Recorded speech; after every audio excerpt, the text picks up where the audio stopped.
Hello and welcome.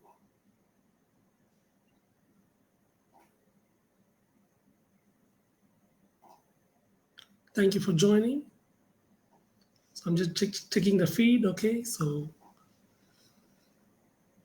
today I'll be discussing about James Bond and the business insights from the James Bond franchise. It's a set of novels written by Ian Fleming, which has been created into a lot of interesting movies using different,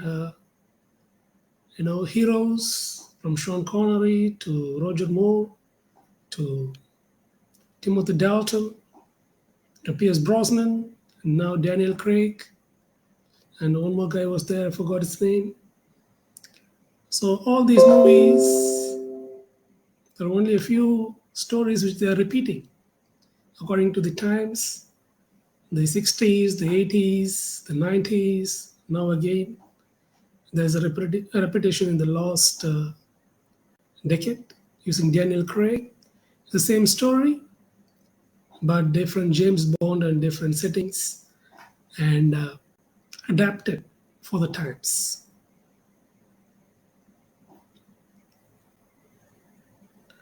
So let us begin our search for insights from James Bond.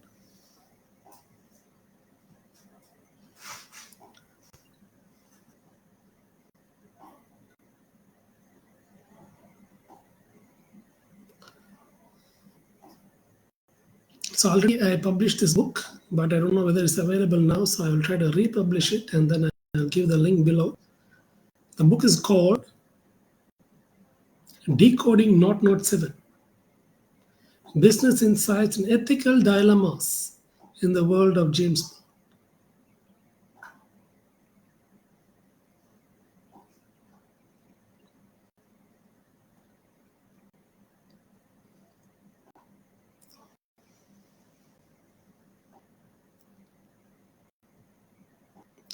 Welcome to Decoding Not 7: Business Insights and Ethical Dilemmas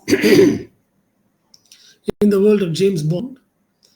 A riveting exploration of the business acumen, ethical quandaries, and real world applicability found in adventures of the iconic James Bond character. For decades, James Bond has captured the imagination of millions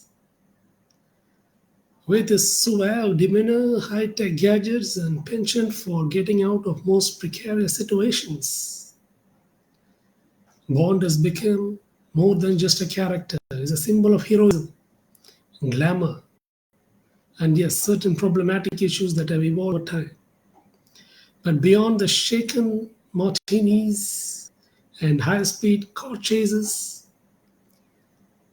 lies a wealth of wisdom applicable to the business world. Yes, you read that right, business. Because his main enemy, Spectre, is a business, and many of his enemies are large corporates, control governments, and who control governments and through them extract resources from those geographies, and how that is harmful for British interests and even humanity as a whole. So this book is unique meld of two seemingly disparate worlds: espionage and politics and business management.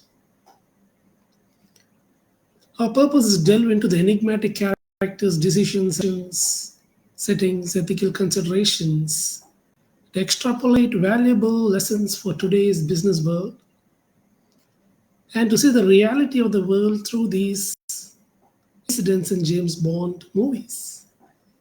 It will be useful for leaders, decision makers, stakeholders, everybody.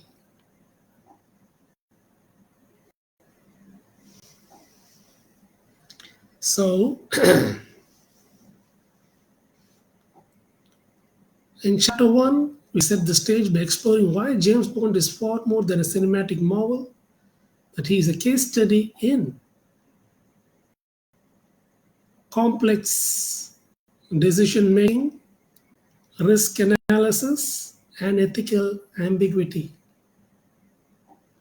As we go through each chapter, you will learn how to apply the bond methodology to various aspects of business, from risk evaluation to resource allocation.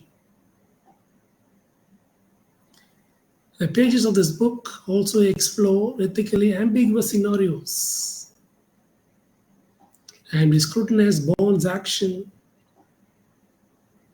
through an ethical lens. Does the mission does it really always justify the means? Ethics isn't just about good and bad, it's about the complexities that surface when these categories blur. The book examines the cost benefit, the risk benefit rates, ratios, and the decisions made by Bond and his adversaries. These discussions are meant to provide you with wise tools to think about these topics, to internalize these topics, especially when it comes to complex decision making, risk taking, and ethical issues involved in doing that. And James Bond stories are always filled with technology from the Q division, and you can see all the gadgets, all the special cars, which helps him escape. And that gives us the insight into how technology can be adopted to navigate the risky world of business. How it can help you to reduce risk through various means. Though it also provides risk as its own risks.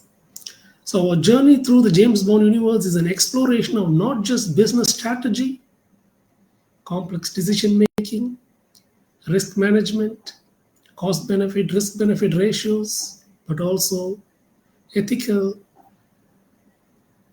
angle to all these things.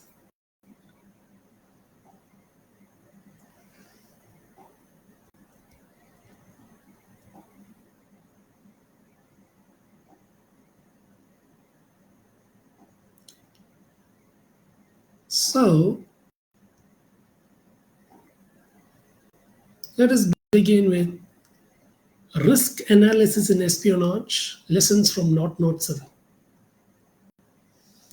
The world of business and espionage may seem worlds apart. When it comes to risk analysis, they share common ground than one might initially think. If you think business is easy, you have to rethink that because there is a lot of risk involved. And a very important component of business is risk analysis, considerations, managing risk.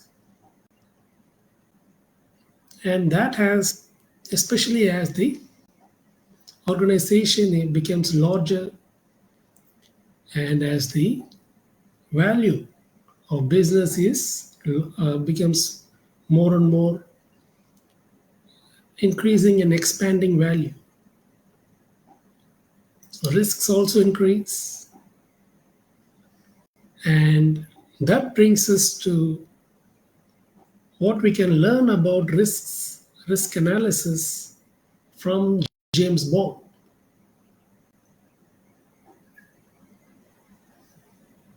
Although your day at office may not be as adrenal pumping as a chase sequence through the streets of Rome with a beautiful model, understanding how to effectively evaluate, manage, and mitigate risks is pivotal for business success. Understanding the landscape. Bond doesn't step into the battlefield unprepared. Before embarking on any mission, he and his team gather detailed intelligence to evaluate a geopolitical landscape, the characters involved, and the stakes at hand. Similarly, in business, comprehending the environment in which you operate is crucial. External environment, pestle analysis, which involves political, environmental, social, technological, economic, and legal, and also SWOT analysis, strength, weakness of their own organization, the organization in which you operate, and the opportunities and threats, which is in the external environment. So pestle as a whole, and the later half of SWOT, opportunities and threats, pertain to external environment. And by doing pestle analysis and SWOT analysis, especially O and T SWOT, you can get an idea about the external environment, the risks involved. You can identify the risks and then make decisions based on that.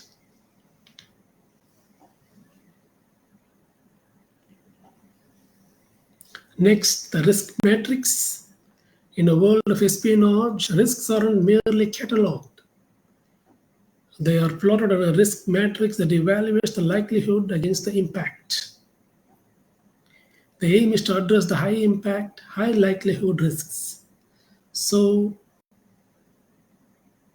high impact, high probability. Those are the risks. First important category of risks in the order of importance. High impact, high likelihood, or high impact, high probability of occurring. In business, this can translate into a risk assessment matrix that helps you identify not only the potential problem but also the urgency and the resource needed to address. You have to address them, otherwise these probabilities will actualize. It's just a matter of time, and you will, yes, actualize the losses.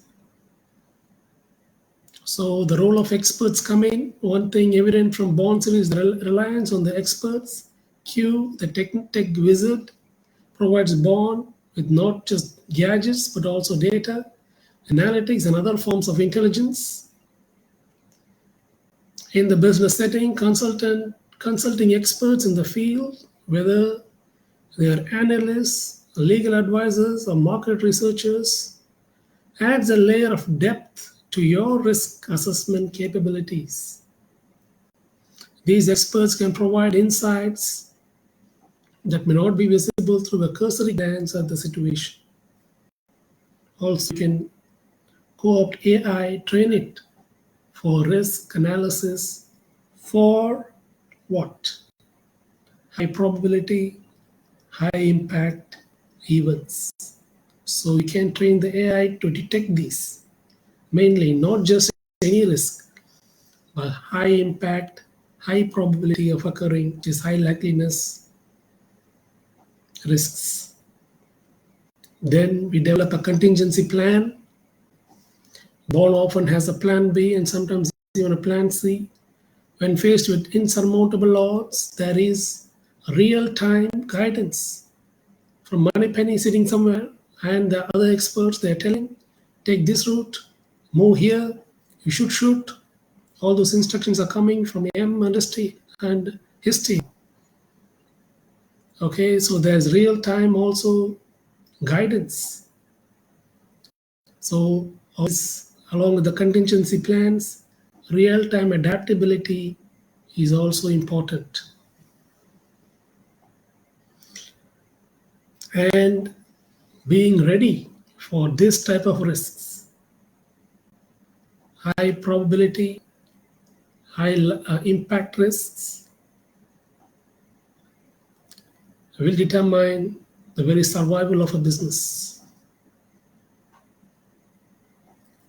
So next we have to test these scenarios. You should create a lot of scenarios, stress test them, then count the cost of risk. What will you lose? Can be covered by insurance or not?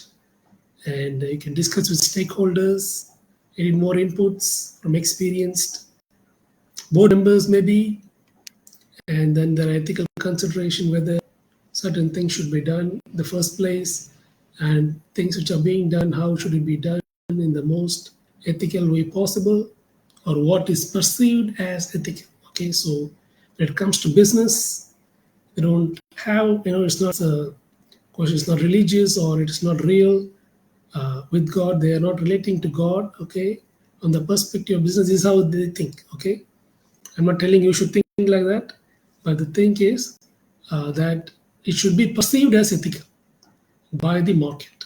Okay, and that should be good enough. And to be perceived as ethical, it should be within the legal framework.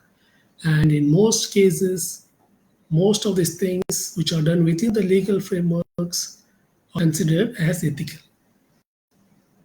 So ethical considerations should be understood slightly broadly, not your personal ethics. So this has to be for the whole company, and it should be done for that purpose. Okay, so that should be possible.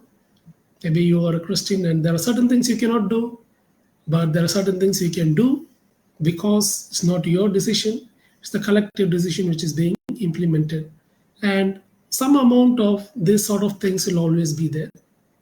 But as long as it is legal and it is okay, you should be able to execute these things or make these props, ethical props, to make it good, look good for the sake of business, to make it look ethical, to make it be perceived as ethical and moral. Okay, so that is very important. Failing which, there will be a erosion of brand value. This is very important for maintaining brand value and to be a good example, to inspire them also towards good things. And this is mainly done through ESG integration. So you have to have CSR activities which focus on environmental, social, governance issues. Governance is central. You need to have no corruption, should be the main perception as a company which has integrity, socially responsible, and which is environmentally also responsible. Which means social responsible means anti-racism, and all those things should be very overtly expressed. Okay, so it is very important. In this way, they can also serve as inspiration and change the way how these things are perceived and accepted by the market, because it is not just the market which is shaping the trends, but the company's brand image will also shape the market and influence people positively and for the good. This is for business thinking, and this is how it should be thought of for the business, because the business is a non-living entity. It is not you or me, it is not a soul. It is a non-living entity, and we have to give it a moral side to that, so that it's good. Okay, you're not cheating. You should not be cheating. You should have those values and exemplify those values as a business entity. Okay, it need not come from your heart. Okay, that is not some personal thing attached to it. You should be able to detach those things and do it as part of the business. But it should be within the legal framework so that there are no legal issues, no bribery, no compromises at all. So the main aim is, of course, it's given legal, but you have to have a brand image that it is clean, and even a positive brand image for maybe green, environmental, or governance, no corruption, and social issues like equality. We intentionally take employees from all races and stuff like that. That should be prominent. So the values that goes to the foundation of the company, which is based on values, and these are the values which should be enshrined in the company. It should be manifested in the company, and that brand image is very, very, very, very important. Let me tell you, now it's a high surveillance state, okay, and they know everything. High surveillance and high amount of detectability. So this area needs to be very, very clean. There should not be any compromise on this. You have to build that brand image the right way. Next. So in conclusion, in risk analysis in the world of James Bond offers many poignant lessons in managing, in identifying, managing, mitigating risks, and doing it in multiple levels of the business, from brand image to ethical actions, and avoiding legal issues and maintaining a good active policies which are indicative of trust in the society and by the market.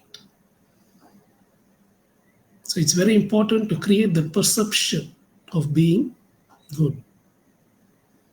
As we venture further into the complexities of decision making, ethical considerations, and resource allocation, subsequent talks, keep in mind that risk analysis comes first in the under, and without that, you are at, of course, great risk of loss, of bankruptcy, and therefore you start with risk analysis and then move carefully into the business. Other areas of business which will analyze through the insights from the James Bond movies. So thank you for joining. Remember, risk should be addressed first.